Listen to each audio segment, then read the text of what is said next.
हरे राम राम राम हरे हरे, हरे कृष्ण कृष्ण कृष्ण हरे हरे। हरे राम राम राम हरे हरे, हरे कृष्ण कृष्ण कृष्ण हरे हरे। हरे राम राम राम हरे हरे, हरे कृष्ण कृष्ण कृष्ण हरे हरे। हरे राम राम हरे हरे, हरे कृष्ण कृष्ण कृष्ण हरे हरे। हरे राम राम हरे हरे, हरे कृष्ण कृष्ण कृष्ण हरे हरे। हरे राम राम हरे हरे, हरे कृष्ण कृष्ण कृष्ण हरे हरे। पुंडलिका वरदे हरिविठ्ठल श्री ज्ञानदेव तुकाराम पंढरीनाथ भगवान की जय। माऊली ज्ञानेश्वर महाराज की जय। जगद्गुरु संत तुकाराम महाराज की जय। शांती ब्रह्म एकनाथ महाराज की जय। प्रभु रामचंद्र भगवान की जय। पवन सूत हनुमान की जय। सच्चिदानंद श्रीपाद बाबान की जय। सच्चिदानंद रामदास बाबान की जय। अवधूत चिंतन श्री गुरुदेव दत्त गोपाल कृष्ण भगवान की जय। जिथे ज्ञान विज्ञान संजीव होते, जिथे योग विद्येस सामर्थ्य येते, जिथे मानवाला मिळे मोक्ष गाथा, तुझ्या पायरीसी सदा नम्र माथा। नभी फूल अश्वत्थ वृक्षास आले, जिथे गीत ओवीस वेद झाले, तुझ्या शब्द शब्दात सायुज्यनाथा, तुझ्या पायरीसी सदा नम्र माथा। तुझ्या मंदिरी आर्त जीवास तृप्ती, तुझ्या दर्शने लोक स्वानंद घेती। श्रुती धन्य झाल्या तुझे गीत गाता, तुझ्या पायरीसी सदा नम्र माथा। अगा श्रीपादनाथा अगा रामदासा, अगा नारायणा अगा रोहिदासा। कृपा पात्र केले चरणी ठेवो निहाता, तुझ्या पायरीसी सदा नम्र माथा। श्री संतांची माथा चरणावरी साष्टांग हे करी दंडवत। नमिला गणपती माऊली सारजा, आता गुरुराया दंडवत। गुरुराया चरणी मस्तक ठेविले, आपुल्या स्तुतीला द्यावी मती। गुरुराया तुझ नाही ऐसा सखा, कृपा करुणी रंका धरी हाती। गुरुराया चरणी मस्तक ठेविले, आपुल्या स्तुतीला द्यावी मती। तुका मने माता पिता गुरु बंधू, तुची कृपा सिंधू पांडुरंगा। गुरुराया चरणी मस्तक ठेविले, आपुल्या स्तुतीला द्यावी मती। तेवी जितेनी अवसरे, जे आवडोनी जीवी उरे, तेची मरणाची मेरे फार हो लागे। आणि मरणी जया जे आठवे, तो तेची गती ते पावे। मनोनी सदा स्मरावे मातेची तुवा। समचरण पांडुरंग परमात्मा, विश्ववंदनीय माऊली महावैष्णव ज्ञानेश्वर महाराज, जगद्गुरु संत श्रेष्ठ तुकाराम महाराज आदी करून या महाराष्ट्रातील सर्व साधू संतांच्या चरणी साष्टांग प्रणिपात करून महाशिवरात्रीचा पर्वकाळ चालू आहे। उत्पत्ती स्थिती आणि लय या लयाचं काम ज्यांच्याकडे आहे त्या भगवान शिवशंकराच्या चरणी साष्टांग प्रणिपात करून आज या हरिदिनी एकादशीच्या पवित्र दिनी आपल्या पाषाण सुतारवाडी गावामधील कैलासवासी श्री दिलीप नथू सुतार यांच्या दशक्रिया विधीच्या निमित्ताने या सकाळच्या रामप्रहरामध्ये ही सेवा करण्याचा योग या ठिकाणी आज माझ्यासारख्या एका सर्वसामान्य लेकराच्या वाट्याला आलेला आहे. चांगला विचार जर केला संत वाङ्मयाच्या अनुषंगाने, संत असं म्हणतात, कोण दिवस येईल कैसा, नाही या देहाचा भरवसा, मनोनी व्रत करा एकादशी, भरा अमृताच्या राशी. आपल्या या मानवी जीवनाचं किंवा या नरदेहाचं नश्वरत्व वर्णन करत असताना त्यांनी असं म्हटलं की आपल्या जीवनामध्ये हा जो नरदेह आपल्याला लाभलेला आहे हा कधी जाईल याची शाश्वती नाही. या इहलोकीची यात्रा आपण कधी संपवूया हे आपल्या प्रत्येकाला कुणालाच माहीत नाही. म्हणून तुम्हाला जर खऱ्या अर्थाने पुण्याच्या राशीच्या राशी जमा करायच्या असतील तर एकादशीसारखा, शिवरात्रीसारखा पर्वकाळ आहे, तुम्ही त्याचं आचरण जीवनामध्ये करण्याचा प्रयत्न केला पाहिजे. पहा, या मृत्यूलोकामध्ये आपण सूक्ष्म पद्धतीने जर विचार केला तर जो जन्माला येतो त्याला मृत्यू हा अटळ आहे.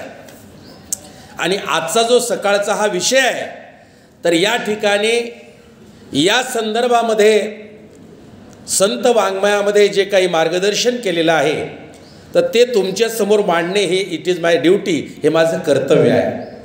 भले तुम्हाला त्याच्याशी घेणं असो देणं असो मला माहीत नाही, परंतु आजच्या या सकाळच्या या मंगलमय प्रसंगी आपण सर्व मंडळी एकत्रित आलात तर आज नरदेहाचं महत्त्व काय आहे चांगला विचार जर केला तर जो जन्माला आला त्याला मृत्यू हा अटळ आहे.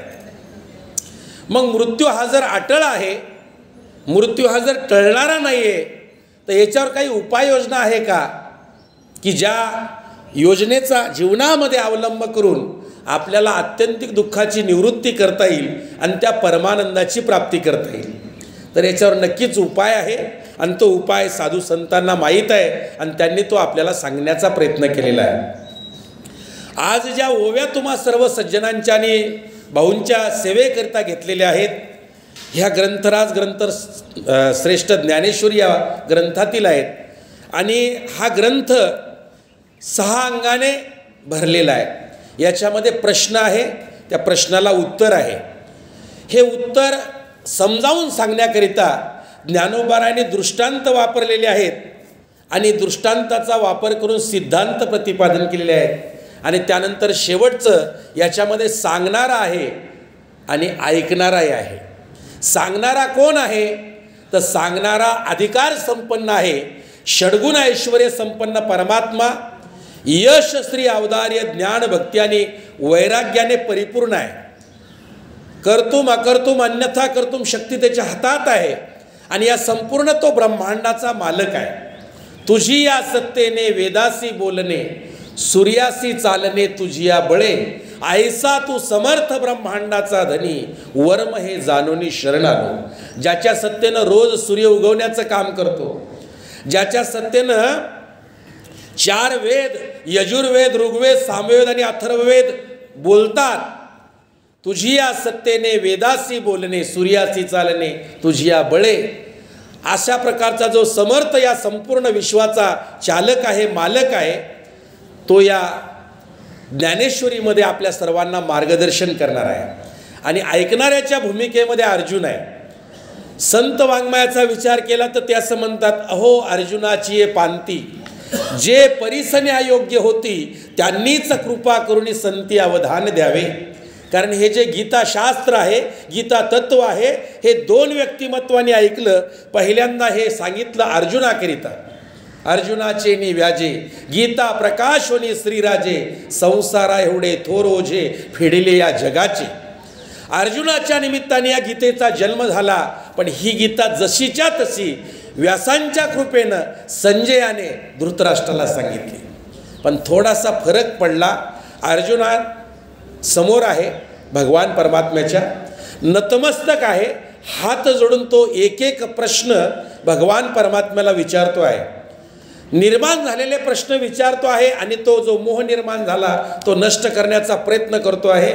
याच्या उलट दुसरीकडे बाजू आहे. धृतराष्ट्र हा राजा आहे हस्तिनापुराचा, तो गादीवर सिंहासनावर बसलेला आहे आणि व्यासांचा हा संजय खाली आहे आणि तो खालून त्याला गीता सांगतो आहे. त्याच्यामुळं आखी 18 पर्वाची गीता सांगून झाली तरी धृतराष्ट्रावर त्याचा कणभरही परिणाम झाला नाही. का? तर आसनामध्ये फरक आहे आणि मनाच्या धारणेमध्ये सुद्धा फरक आहे. मी राजा आहे, हा माझा सेवक आहे आणि तो मला सांगतो आहे. तो एकच प्रश्न त्याला विचारतो आहे आणि अर्जुन मात्र एक एक प्रश्न देवाला विचारतो आहे. तर त्या प्रश्नामधील अतिशय महत्त्वपूर्ण की जो मला वाटतं तुमच्या माझ्या प्रत्येकाच्या हिताचा प्रश्न आहे, तो हिताचा प्रश्न अर्जुनाने या 8व्या अध्यायामध्ये भगवान परमात्म्याला विचारलेला आहे. मला वाटतं या प्रश्नाचं जे गूढ आहे हे देवाशिवाय आणि संताशिवाय इतर कुणालाच माहीत नसावं, कारण आपण सगळी मंडळी या प्रपंचामध्ये रममान झालेली आहोत. हे देवाला कोडं माहीत असल्यामुळे अर्जुन देवाला प्रश्न विचारतो. तो प्रश्न असा आहे, कदाचित तो प्रश्न तुम्हाला मला प्रत्येकाला पडावा. तो प्रश्न असा आहे की माणूस मरण पावल्याच्या नंतर पुढं काय होतं. अतिशय मार्मिक प्रश्न आहे आणि जिज्ञासू आहे, आपल्याला त्याची जाणीव झाली पाहिजे. सर्वसामान्य आपण जर हा प्रश्न कुणालाही विचारला तर काही लोक म्हणतात मरण पावल्याच्या नंतर माणूस वैकुंठाला जातो, काही म्हणतात कैलासाला जातो, काही म्हणतात स्वर्गाला जातो, पण नरकाला जातो असं कुणीच म्हणत नाही. आणि हे आपल्याला काहीच माहीत नाही याच्यातलं, तरीसुद्धा आपण ह्या गोष्टी बोलतो. परंतु या ठिकाणी षड्गुण ऐश्वर्य संपन्न परमात्म्याला अर्जुन हा भांबावलेल्या अवस्थेमध्ये आहे आणि तो देवाला प्रश्न विचारतो. देवा, पहिली गोष्ट मला सांग, मनुष्य मरण पावतो म्हणजे काय होतं. भगवंतानी त्याचं उत्तर अतिशय सुंदर दिलं. ते म्हणतात, जैसे जीर्ण वस्त्र सांडिजे. आपण आपल्या अंगावर घातलेले कपडे किती वेळा आपल्या अंगावर ठेवतो, तर जोपर्यंत हे चांगल्या अवस्थेत आहेत तोपर्यंत ठेवतो. ज्या वेळेला हे कपडे फाटतात किंवा जीर्ण होतात त्यावेळेला आपण हे कपडे टाकून देतो आणि नवीन कपडे परिधान करतो. किती सोपं उदाहरण सांगितलं बघा.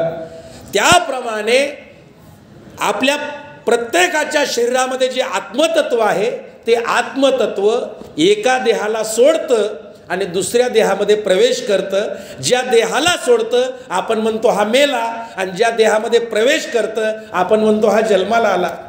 हे जे सृष्टीचं चक्र आहे हे अनादिकालापासून चालत आलेलं आहे. उपजे ते नाशे, नाशिले ते पुनरपि दिसे, ऐसे घटिका यंत्र सहजे परिभ्रमेगा. आपल्या घराण्याचा विचार करा. आजा मेला, पंजा मेला, बापही मसना गेला, देखत देखत नातू पंतू तोही तैसा झाला. आणि याच मार्गाने एक दिवस तुम्हाला मला जायचं आहे.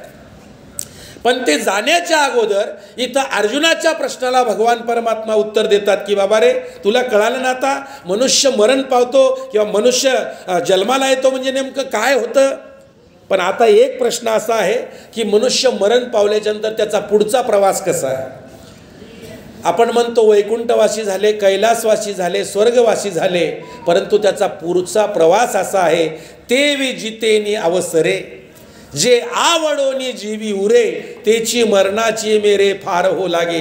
जिवंतपणी जी आवड आपल्या अंतकरणामध्ये असते, आपल्या मनामध्ये असते, जिवंतपणी या देहाकडून ज्या गोष्टीबद्दल आसक्तीनं कर्म केली जातात, ते विजितेनी अवसरे, जे आवडोनी जीवी उरे, तेची मरणाची मेरे फार हो लागे. मृत्यूच्या वेळेला ती गोष्ट सातत्याने मनात येत असते.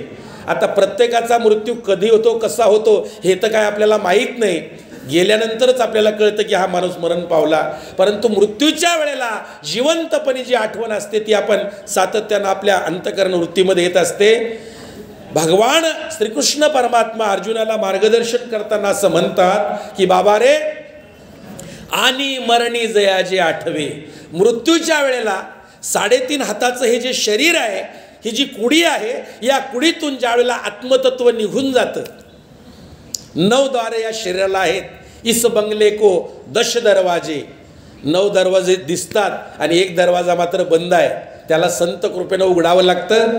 महाराज म्हणतात, इस बंगले को 10 दरवाजे, बीच में पवन खंबा, आवत जावत कोई नहीं देखे, वही बड़ा अचंबा, बंगला खूब बनाया बे, अंदर नारायण सोया.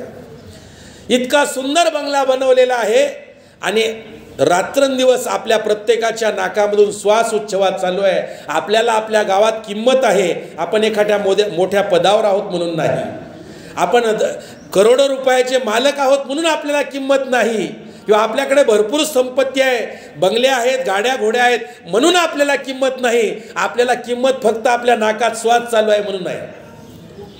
एकदा श्वास निघून गेला, संत म्हणतात निघून गेला वारा आणि खाली राहिला पसारा. जोपर्यंत या देहामध्ये चैतन्य आहे, जोपर्यंत या देहामध्ये श्वास चालू आहे, तोपर्यंत आपल्याला किंमत आहे. श्वास निघून गेला की आपली किंमत झिरो आहे. आता तुम्ही महाराज म्हणून सत्कार कराल, पण नंतर श्वास निघून गेला की महाराजाचं मड म्हणून त्याच्याकडे पाहसाल. मला सांगायचं तात्पर्य हे आहे की हे जे शरीर आहे हे शरीर नश्वर आहे, हे शरीर नाशिवंत आहे, हे शरीर दुःखाचं कोठार आहे. परंतु संत वाङ्मयाचा जर विचार केला तर याच शरीराच्या माध्यमातून आपल्याला भगवान परमात्म्याची प्राप्ती करता येते. मी 2-3 प्रमाण तुमच्या समोर मांडतो. पहिलं प्रमाण आहे, याची देही घडे देवाचे भजन, अनेक हे ज्ञान नाही कोठे. याच देहामध्ये येऊन आपल्याला देवाचं भजन करता येतं, इतर योनींच्या ठाई. आणि हा विचार नाही. मनुष्य योनी जर सोडली आणि इतर योनींचा विचार केला तर 84 लक्ष योनी जीवसृष्टी या मृत्यूलोकामध्ये आहे. त्यामध्ये पशुपक्षी आहेत, सरपटणारे आहेत, जलचर आहेत, उभयचर आहेत, वृक्षयोनी आहे, पक्षीयोनी आहे, अशा लाखो योनी आहेत. याची सगळ्यांची बेरीज 84 लक्ष योनी आहे. आणि 84 लक्ष योनीमध्ये सर्वात श्रेष्ठतम योनी जर कोणती असेल तर ती मनुष्य योनी आहे. माणसासारखी योनी या जगाच्या त्रिभुवनाच्या पाठीवर दुसरी कोणतीच नाही. मनुष्याने जर ठरवलं आपल्याला ईश्वर बनायचं आहे तर तो आजही ईश्वर बनू शकतो. पशु का होत पनैया नर का कुछ ना होय, लेकिन एक बार करनी करे सो नर का नारायण बन जाय. नराचा नारायण बनण्याचं सामर्थ्य आज तुमच्या माझ्या हातामध्ये आहे. शरीर उत्तम चांगले, शरीर सुखाचे घोसुले, शरीरे साध्य होय केले आणि शरीरे साधले परब्रह्म. याच शरीराच्या माध्यमातून आपल्याला परब्रह्माची प्राप्ती करता येते आणि आत्यंतिक दुःखाची निवृत्ती करून परमानंदाची प्राप्ती करता येते. पण याची गरज किती लोकांना वाटते. खावं प्यावं ल्यावं मेलं म्हणजे गेलं, कुणी पाहिलं. रोजचा दिवस आपला आनंदात मजेत विषयामध्ये रममान घालून चालवले आहे, पण उद्या काळ माझ्या पुढे येऊन उभा ठाकलेला आहे. घडोघडी काळ वाट याची पाहे, अजून किती आहे अवकाश. तो काळ रूपी बोका आ करून बसलेला आहे. ज्याप्रमाणे उंदीर एखाद्या बिळामध्ये आपला जीव वाचवण्याकरिता लपून बसतो, त्याप्रमाणे आपल्या प्रत्येकाच्या पाठीमागं हा काळ रूपी बोका लागलेला आहे. हा कधी आपल्याला गट्ट करेल सांगता येत नाही.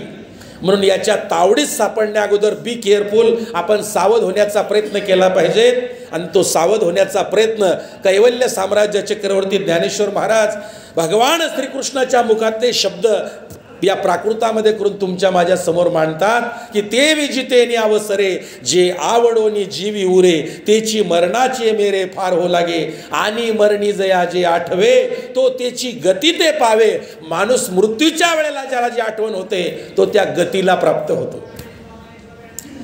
महाराजांच्या सांगण्यावर तो वैकुंठाला गेला किंवा कैलासाला गेला असं घडत नाही.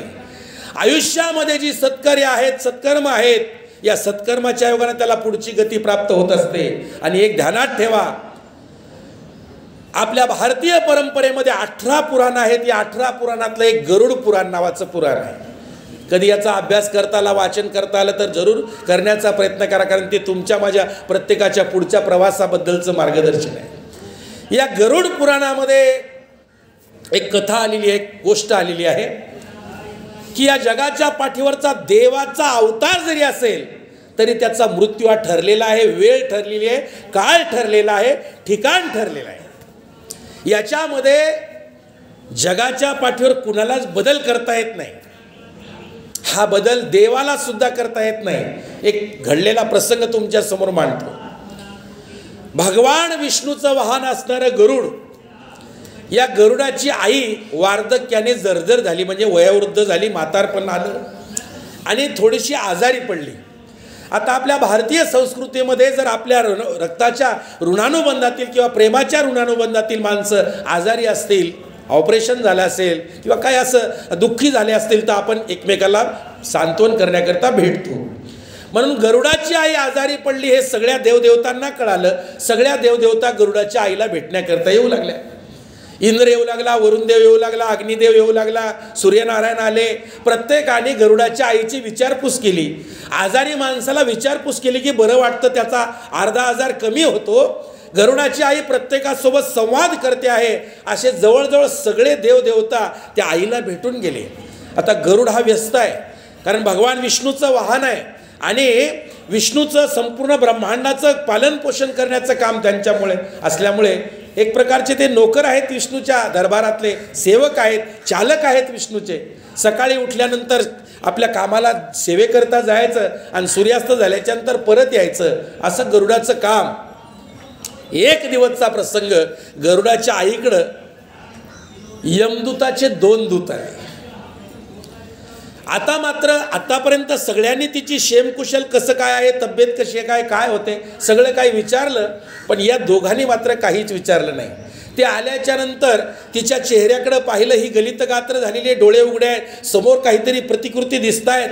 तिने त्या पाहिल्या.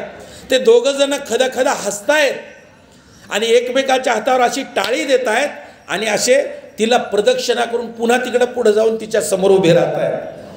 पुन्हा ते खदाखदा हसतायत आणि पुन्हा आता जाण्याच्या मार्गावर आहेत.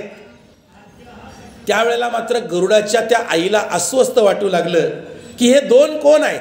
आतापर्यंत मला सर्व देवदेवता आल्या, माझं क्षेमकुशल मला विचारलं, मला सगळ्यांनी माझं मंगल विचारलं, पण या दोघांनी मात्र माझ्याशी कणभरही संवाद केला नाही. हे दोघेजण कोण असावेत. तर त्यावेळेला ती अशी स्तब्ध झाली आणि मनामध्ये खिन्न झाली. तिला कळेन असं झालं की हे 2 कोण असावेत. आणि शेवटी संध्याकाळची वेळ आहे, सूर्यास्त झाल्याच्यानंतर गरुड आले आणि आईजवळ गेले. महाराज, वयोवृद्ध माणसं झाल्याच्यानंतर त्यांच्याकडे गेलं पाहिजेत, त्यांच्याशी बोललं पाहिजेत. 2 मिनिटाचा संवाद असतो, त्या माणसाला बरं वाटतं. त्या गरुडाने आपल्या आईची विचारपूस केली, चौकशी केली. आईला विचारलं, आई आज तुझ्या चेहऱ्यावर तेज दिसत नाहीये, आज तुझा चेहरा नाराज दिसतो आहे.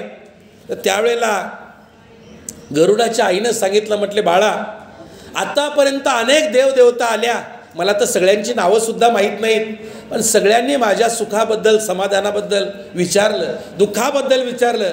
पण आज असे 2 जण आले म्हटले की त्यांचा चेहरा धुसर दिसत होता, त्यांच्या चेहऱ्यावरचे काही ते हावभाव मला कळत नव्हते. ते आले माझ्यासमोर, मला बराच वेळ पाहत होते आणि पाहता पाहता खदखद हसत होते, एकमेकाच्या हातावर टाळी दिली. अरे बाळा, त्यांनी मला माझ्या अंगाला प्रदक्षिणा केली, पुन्हा ते माझ्यासमोर जाऊन उभे राहिले आणि पुन्हा हसले आणि इथून निघून गेले.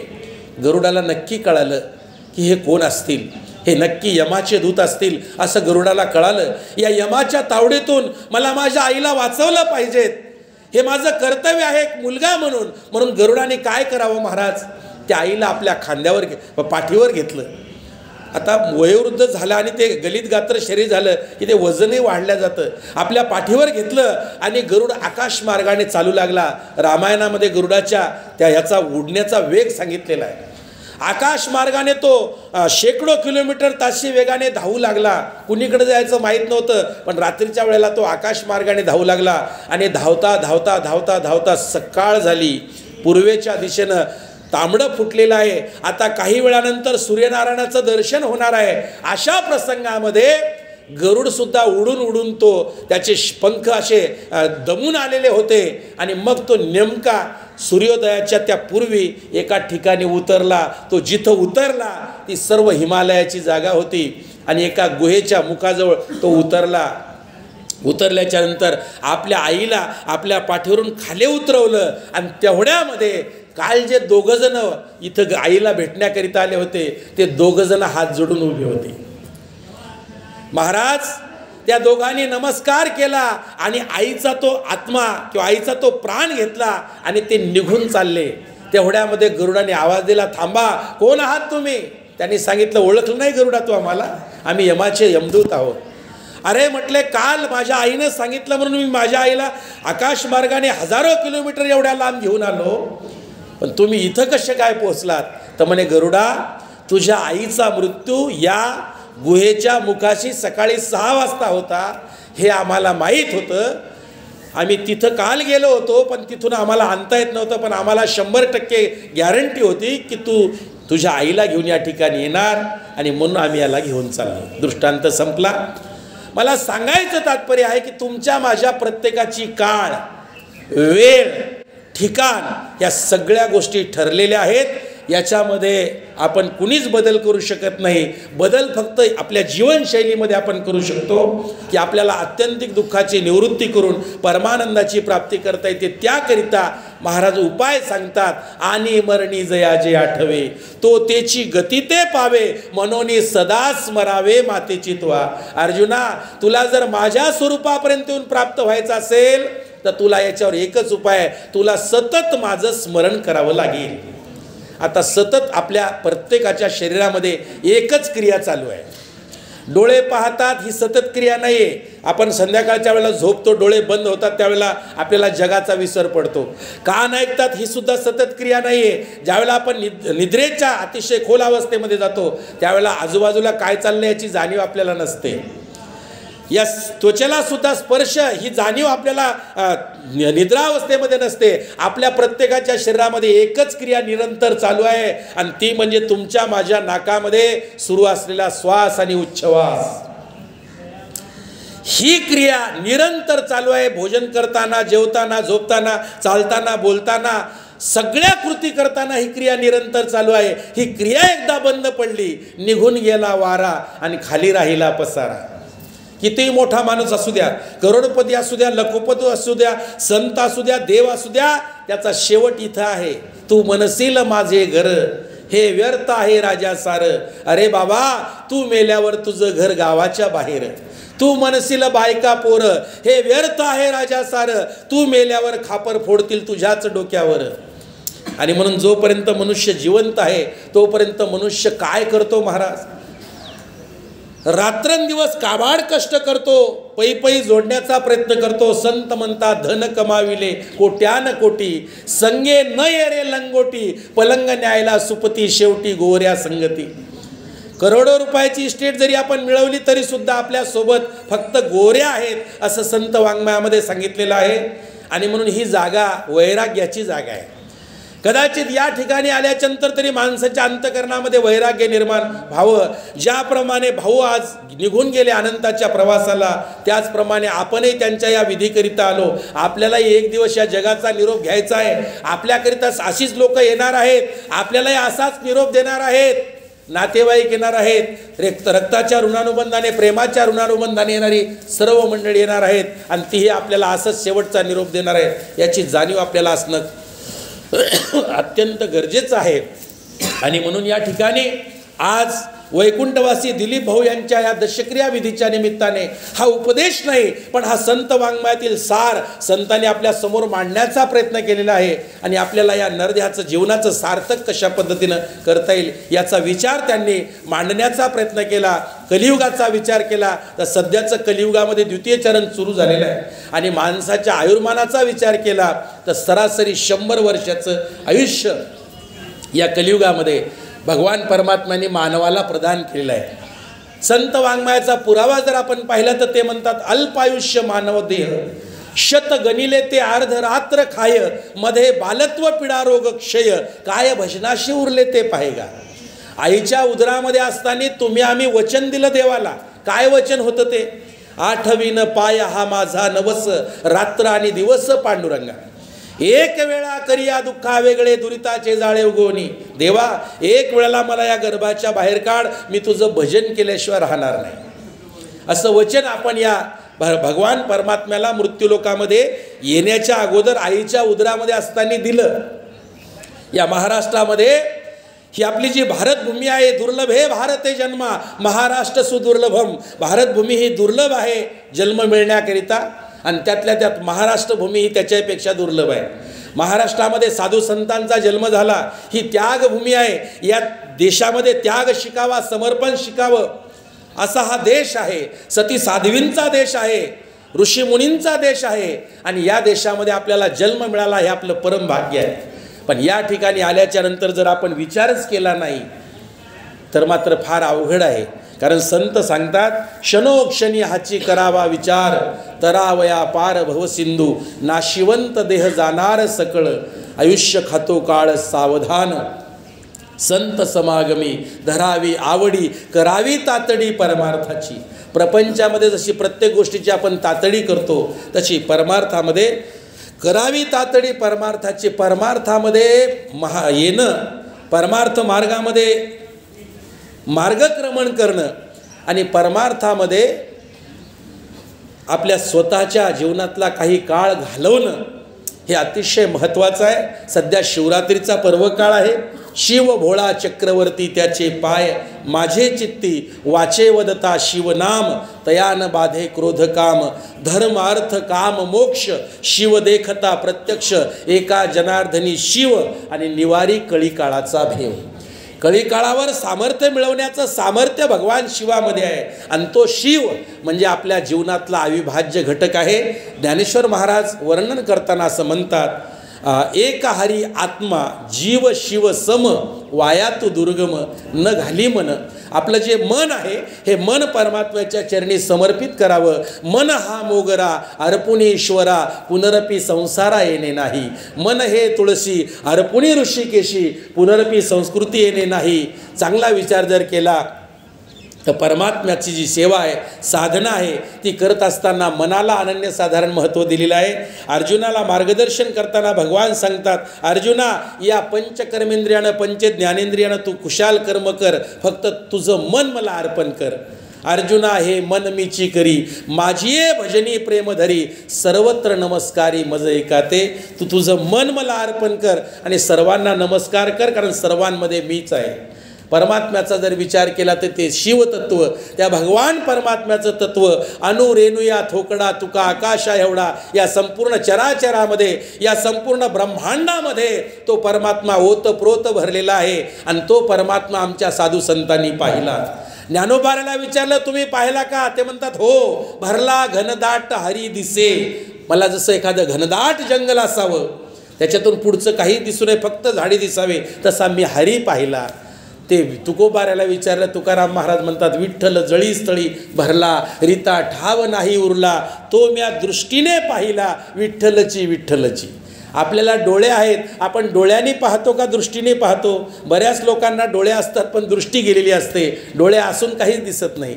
आपल्याला दृष्टीला महत्त्व आहे, पण सगळे म्हणतात आपण डोळ्यानेच पाहतो. डोळ्यामध्ये एक दृष्टी आहे की ज्या दृष्टीनं आपल्याला पुढचं दिसतं, तसं आपल्या जीवनामध्ये परमात्म्याला जाणण्याची दृष्टी जोपर्यंत आपल्याला प्राप्त होत नाही, तोपर्यंत चर्मचक्षुनं त्याला पाहता येणार नाही. कारण तो नैनम छंदती शस्त्राने, त्याला शस्त्र कापू शकत नाही, अग्नी जाळू शकत नाही, वारा उडू शकत नाही. आणि एका सूर्याचं जेवढं दैदिप्यमान स्वरूप आहे, अशा शेकडो सूर्याचं तेज घेऊन तो परमात्मा नटलेला आहे. त्याला चर्मचक्षुण्या डोळ्यानं कसं पाहता येईल? त्याला पाहायचं असले तर साधनाची गरज आहे. नामरूपी साधन घेऊन जर आपण जीवनाचा प्रवास केला, निरंतर त्या नामाचं चिंतन केलं, तर आपल्याला त्या परमात्म्याचं दर्शन होऊ शकतं. आणि म्हणून या ठिकाणी प्रत्येक जो मनुष्य जन्माला आलेला आहे त्याला मृत्यू हा अटळ आहे. एक दिवस जायचंच आहे, इच्छा नसली तरी सुद्धा जायचं आहे. आणि मरावं असं कुणालाच वाटत नाही. हो, कुणाला वाटतं मरावं? कुणालाच वाटत नाही. अगदी व्हेंटिलेटरवर ठेवलेला माणूस जरी असेल तर घरचे माणसं म्हणतात, डॉक्टर साहेब किती पैसे लागू द्या पण माणूस वाचला पाहिजे. कारण आपल्याला आपल्या माणसाबद्दल आसक्ती आहे, प्रेम आहे, आपुलकी आहे, जिव्हाळा आहे. मरू द्यावं कुणालाच वाटत नाही, पण मृत्यू तर हा 100% ठरलेला आहे. तो कधी येईल सांगता येत नाही. तर मित्र हो, मायबाप हो, मृत्यूसुद्धा आनंदाने त्याचं चॅलेंज स्वीकारता आलं पाहिजे. मृत्यूचा सुद्धा सोहळा झाला पाहिजे. संत तुकाराम महाराज म्हणतात, माझे मरण म्या देखिले डोळा, आणि तो झाला सोहळा अनुपम्य. त्या सोहळ्याचं वर्णनच करता येत नाही असा तो सोहळा झाला. मृत्यूचा सोहळा जिवंतपणे अनुभवणारी संत मंडळी आहेत. चांगला विचार जर केला तर आपल्यालाही या जगाचा एक दिवस निरोप घ्यायचा आहे. रक्ताच्या ऋणानुबंधाने असणारे नातेवाईक जे माझं माझं म्हणतात, संत म्हणतात तुझं काहीच या जगात नाही. चांगला विचार जर केला तर नाही कुणाचे कुणी, तुझे नव्हे रे कोणी, अंती जासील एकला प्राण्या माझे माझे म्हणून. बहीण कुणाची, भाऊ कुणाचा, कोण कुणाचे, सगळे सोयरे, मेल्या मागे तुटतील राजा, तुटतील धागे दोरे. म्हणून एका जनार्दनी मनी धरा हरिभजनाची गोडी आणि तरीच जन्मा येऊनी सार्थक करा मानव कुडी. या मानव कुडीचं सार्थक जर करायचं असेल तर ईश्वराच्या चिंतनाशिवाय परमात्म्याच्या नामचिंतनाशिवाय दुसरा पर्याय नाही. आपल्या भारतीय संस्कृतीमध्ये भारतीय परंपरेमध्ये काही संस्कार आपल्या जीवनामध्ये सांगितलेले आहेत. त्या संस्कारामध्ये गळ्यामध्ये पवित्र तुळशीची माळ घालावी, अभक्ष भक्षण अपेय पान करू नये. अभक्ष भक्षण म्हणजे मांसाहार, तो आपला नाहीच आहे मुळामध्ये. अपेय पान म्हणजे मद्यपान, हे आपलं नाहीच आहे मुळामध्ये, तर ते आपण करू नये. आणि जीवनाच्या प्रवासामध्ये प्रत्येक क्षण काळ सारावा चिंतने एकांतवासी गंगा स्नाने या न्यायानं जीवनातला एक एक क्षण प्रभूच्या चरणी समर्पित करून जीवन जगण्याचा प्रयत्न केला पाहिजे. आजचा दिवस प्रभू तुझ्या कृपेनं उगवला. आज या सृष्टीचं सौंदर्य मला तुझ्या कृपेनं पाहता आलं. संध्याकाळ झाल्याच्यानंतर जीवनामध्ये वाट्याला आलेली कर्म करून ती प्रभूच्या चरणी समर्पित केली पाहिजेत की प्रभू आज तुझ्या कृपा आशीर्वादाने जे काही केलं हे तुझं तुलाच अर्पण. याच्यामध्ये माझ्याकडून काही अनावधानाने पुण्य झालं असेल पाप झालं असेल मला माहीत नाही, मी याच्यामधला अज्ञानी आहे, पण जे काही झालं असेल ते तुझ्या चरणी समर्पित तुझ्या योगानं पुन्हा मला उद्याचा दिवस पाहायचा आहे. ही अंतकरणामधली कृतज्ञता पाहिजेत. पण आपण आपल्या मस्तीत जगतो महाराज. विषयानं आपले डोळे बरबटलेले आहेत, विषयांना आपण झालेले आहोत आणि आपल्या मस्तीमध्ये आपण काय करतो, जीवनातला किती वेळ आपण नमुन्यावरी घालवतो हे ज्याचं त्याला गणित माहीत आहे. चांगला विचार करूया, चांगल्या विचाराने इथून पुढचा काळ घालूया. कारण जीवनामध्ये हा काळ कुणासाठी थांबलेला नाही. काळाची एवढी पडेल बा जेव्हा सोडविना तेव्हा मायबाप सोडू शकणार नाही. सोडविना तुला देशीचा चौधरी अनेक सोयरी भली भली, शेजेची कामीनं दूर राही. धर्मपत्नी असेल ती सुद्धा बाजूला उभी असेल, पण आपल्याला एकट्याला जावं लागेल. जाताना कोण कोण येतील. संत नामदेवरायाचा एक सुंदर अभंग आहे. ते म्हणतात, ज्या वेळेला मी मेलो तो सोहळा मी पाहिला. मला मेलं असं कळालं सगळ्या लोकांना, त्यावेळेला सगळी मंडळी धावतच आली. हो, आपापले कामं त्याच ठिकाणी सोडले, त्याने ते धावत आले. कोण कोण आले? मित्र आले, गोत्र झाले, तेही स्मशानाहुनी परतले, मज टाकोनिया गेले स्मशानी एकला. मित्रमंडळी आली, गोत्रज म्हणजे नातेवाईक मंडळी आली आणि मला एकट्याला स्मशानामध्ये सोडलं आणि स्मशानामध्ये सोडून ती सगळी निघून गेली. ज्या वेळेला मी त्या स्मशानामध्ये जळत होतो त्यावेळेला ऐसे जाणोनिया पाही, मनुष्य जन्म मागुता नाही, मनोनिया तुझे पायी ठाव देई विठोबा. मग मला कळालं की अरे बाबा, माणसाचा जन्म शेवटचा आहे, पुन्हा माणसाचा जन्म नाही. म्हणून हे परमेश्वरा तुझ्या चरणाजवळ मला ठाव दे. तर मला वाटतं याची जाणीव आपल्याला या आपल्या भारतीय संस्कृतीच्या योगानं किंवा आपल्या परंपरेच्या योगानं आपल्याला व्हावी. आणि मृत्यूचा हा जो महासोहळा आहे, हा सोहळा प्रत्येकाला आपल्या जीवनामध्ये अनुभवता यावा. आजचा क्षण, आजची वेळ, आजचा दिवस आपल्या हातामध्ये आहे. म्हणून जीवनाच्या प्रवासामध्ये सत्कार्य आणि सत्कर्माला आपल्या भारतीय संस्कृतीमध्ये प्राधान्य दिलेलं आहे. हस्तस्य भूषणम दानम, हे हात दुसऱ्याचं नुसतं घेण्याकरिता नाहीत तर दुसऱ्याला काहीतरी देण्याकरिता आहेत. म्हणून या ठिकाणी कंठाचं भूषण त्याचं आहे, त्याचं नामचिंतन करण्यामध्ये, हाताचं भूषण देण्यामध्ये आहे, पायाचं भूषण परमात्म्याची जी तीर्थक्षेत्र आहेत ते चालण्यामध्ये आहे. हे सगळं आपल्या जीवनामध्ये या 100 वर्षाच्या कालावधीमध्ये आपल्याला करायचं आहे. दररोजचा जसा आपला टाईमटेबल असतो, उठायचं कधी, जेवायचं कधी, कामाला कधी जायचं, नोकरीला कधी जायचं, व्यवसायाला कधी किती वेळ द्यायचा, संध्याकाळी परत झोपायचं कधी, हा जसा टाईमटेबल ठरलेला असतो, या टाईमटेबलमध्ये आपण याचंही गणित थोडंसं मांडावं की आपल्या जीवनातला वेळ निखळ आपल्याला परमात्म्याच्या चरणी समर्पित करण्याकरिता कधी द्यायचा आहे. कारण 1 तास उरला खटवांग रयासी, भाग्यदशा कैशी प्राप्त झाली. त्याला 1च तास उरला होता, 1 तासामध्ये त्याचं परिवर्तन झालं, त्याला भाग्यदशा प्राप्त झाली. अजामेळा पापराशी तोही नेला वैकुंठाशी. अजामेळासारखा पापाच्या राशीच्या राशी असलेला पण त्याला सुद्धा वैकुंठ लोक प्राप्त झाला, कारण त्याने शेवटचा क्षण साधला. हे सगळं खटाटोप करायचं कशाकरिता? तर तुकाराम महाराज किंवा संत म्हणतात, याजसाठी केला होता अट्टहास आणि शेवटचा दिवस गोड व्हावा, शेवटचा दिवस गोड व्हावा, याकरिता ह्या सगळ्या गोष्टी करायच्या आहेत. आणि शेवटचा दिवस म्हणजे कोणता दिवस, तर मला वाटतं हा शेवटचा दिवस प्रत्येकाच्या आयुष्यामध्ये वेगवेगळा ठरलेला आहे. प्रत्येकाच्या जीवनामध्ये एकादशीच येईल असं सांगता येत नाही, प्रत्येकाच्या दिवसामध्ये पौर्णिमाच येईल असं सांगता येत नाही, प्रत्येकाच्या दिवसामध्ये सोमवारच येईल असं सांगता येत नाही. जाण्याचा दिवस आपल्याला काहीच माहीत नाही, आपण सगळी मंडळी त्याच्याबद्दल अनभिज्ञ आहोत. परंतु जो दिवस येईल, जी वेळ येईल, जो काळ येईल, तो माझ्याकरिता सार्थकी लागण्याकरिता माझे आत्तापासूनचे प्रयत्न पाहिजेत. याकरिता अगोदरची पूर्वतयारी पाहिजेत. आणि ती पूर्वतयारी करण्याकरिता मला वाटतं दशक्रियेच्या जाग्यावर ही प्रवचनाच्या सेवा आल्या. कारण सगळीच माणसं काय गावात सप्ते होतात की कथा कीर्तनाला येत नाहीत, पण दशक्रियेला मात्र सगळी माणसं येतात. म्हणून याही ठिकाणी काही माणसाला मार्गदर्शन मिळावं, इंटिमेशन मिळावं म्हणून या ठिकाणी ही सेवा आहे. चांगला विचार करा. भाऊंच्या पाठीमागं त्यांच्या पत्नी आहेत श्रीमती शोभाताई दिलीप सुतार, मुलं आहेत अजिंक्य, तेजस, प्रल्हाद, उद्धव, जनाबाई चांदेरे बहीण आहे, आणि श्रीरंग ज्ञानोबा दुधाडे हे त्यांचे मेहुणे आहेत. त्यानंतर कमलताई भोसले ह्याही भगिनी आहेत. असा सर्व परिवार. आणि मला वाटतं त्यांनी पुणे महानगरपालिकेमध्ये शिक्षण मंडळामध्ये नोकरी करून आज ते आपल्यामधून 59व्या वर्षी अनंताच्या प्रवासाला निघून गेले. खरं पाहिलं तर 100 वर्षाचं आयुष्य भगवंताने आपल्याला प्रदान केलं, पण तेही आपल्याला आजारामुळं म्हणा किंवा वार्धक्यामुळं म्हणा तेही आपल्याला सर्व प्राप्त होत नाही. पण या ठिकाणी अगदी वयाच्या 60व्या वर्षी ते या ठिकाणी आपल्याला निघून गेले.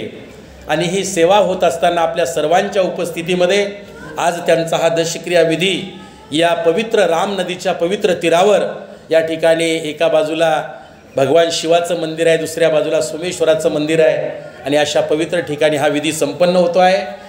या ठिकाणी भाऊच्या पिंडाला काकस्पर्श झालेला आहे. आणि काकस्पर्श झाल्याच्या नंतर अधिक बोलणं उचित नाही, म्हणून झालेलं हे प्रवचनरूपी वाक्पुष्प मी त्यांच्या चरणी समर्पित करतो. मला तेवढा अधिकार नाही, परंतु इथून पुढचा जो प्रवास आहे या प्रवासामध्ये त्यांना सद्गती प्राप्त व्हावी अशा प्रकारची या ठिकाणी एक प्रार्थना भगवंताच्या चरणी या ठिकाणी करतोय. या ठिकाणी आजच्या या सेवेमध्ये अनेक मान्यवर पाहुणे मंडळी आलेली आहेत. त्यामध्ये संत सेवक आदरणीय हरिभक्तीपरायण कोकाटे महाराज आहेत, रणपिसे महाराज आहेत, आमचे आदरणीय पांडुरंगप्पा दातार आहेत, देहूतीर्थ क्षेत्राहून या ठिकाणी आदरणीय कांतीलाल शेठ काळोखे आलेले आहेत. मी सर्वांच्या चरणी, आमचे आदरणीय आबासाहेब सुतार आहेत, सर्वांच्या चरणी, सगळ्यांच्या नामाचा उल्लेख या ठिकाणी होणं शक्य नाही, तरीसुद्धा सर्वांच्या चरणी मस्तक हे पायावरी या वारकरी संताच्या यानयानं सर्वांच्या चरणी ही शब्दसुमने समर्पित करतो.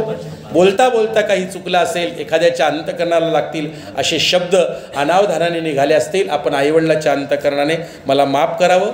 या ठिकाणी झालेलं प्रवचनरूपी वाक्पुष्प वैकुंठवासी दिलीप भाऊ यांच्या चरणी समर्पित करून वाणीला पूर्णविराम देतो. पुंडलिकावरदेव हरिविठ्ठल, श्री ज्ञानदेव तुकाराम, पंढरीनाथ भगवान की जय, माऊली ज्ञानेश्वर महाराज की जय, जगद्गुरु संत तुकाराम महाराज की जय.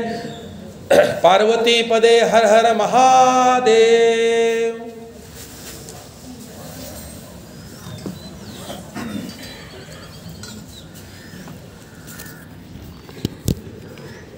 उपस्थित सर्व श्रद्धाळू पाहुणे मंडळी, ग्रामस्थ पदाधिकारींनो, आज या ठिकाणी कैलासवासी दिलीप सुतार त्या भाऊंच्या दशक्रियानिमित्त आपण या ठिकाणी जमलो आहोत. त्या दशक्रियानिमित्त MIT कॉलेजचे MIT विश्व शांती विद्यापीठचे प्राध्यापक हरिभक्तपरायण शाळेराव महाराज खंडारे यांचं सुस्वागत प्रवचन झालेलं आहे.